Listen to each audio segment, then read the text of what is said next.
নাহিদ, আমি আপনার কাছ থেকে জানতে চাইবো যে যে আন্দোলনে শেখ হাসিনার পতন হলো সেই আন্দোলন সম্পর্কে অন্তর্বর্তী সরকারের প্রধান উপদেষ্টা ডক্টর মোহাম্মদ ইউনূস যুক্তরাষ্ট্রে বিল ক্লিনটনের উপস্থিতিতে একটা অনুষ্ঠানে বললেন যে এই আন্দোলন খুব পরিকল্পিতভাবে চালিয়ে নেওয়া হয়েছে, কিছুই হঠাৎ হয়নি।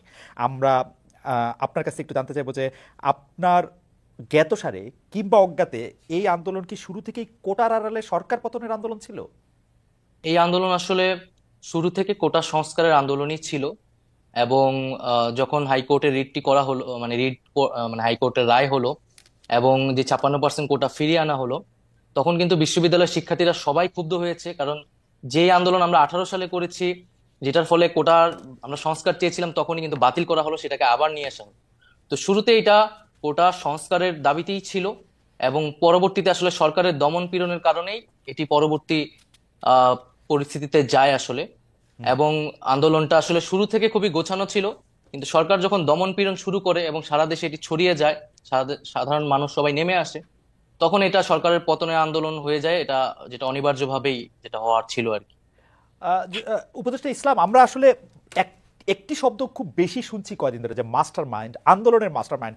আসলে এই মাস্টার মাইন্ড ব্যাপারটা কি? মানে তিনি কিভাবে এই আন্দোলনটা নিয়ন্ত্রণ করেছেন, বা আপনি কিভাবে একটা মাস্টার মাইন্ড দেখেন এই আন্দোলনের পিছনে?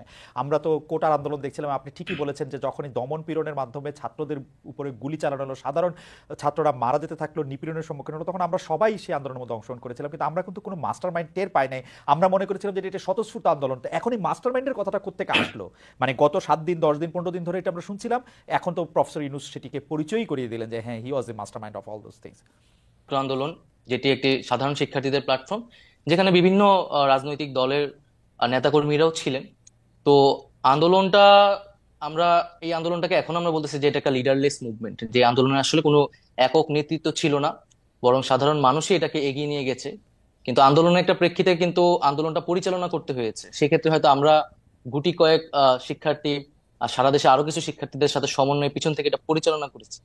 সেক্ষেত্রে কিন্তু আমাদের নানা জনই আসলে বুদ্ধি পরামর্শ দিয়েছেন। যার ক্ষেত্রে এই কথাটি বলা হচ্ছে, তিনি বিশেষভাবে আমাদেরকে পরামর্শ দিয়েছেন এবং পিছন থেকেই সাহায্য সহযোগিতা করেছেন। কিন্তু তিনি এবং আমরা কেউ এই আন্দোলনের মাস্টার মাইন্ড এই শব্দটার সাথে কিন্তু একমত নই।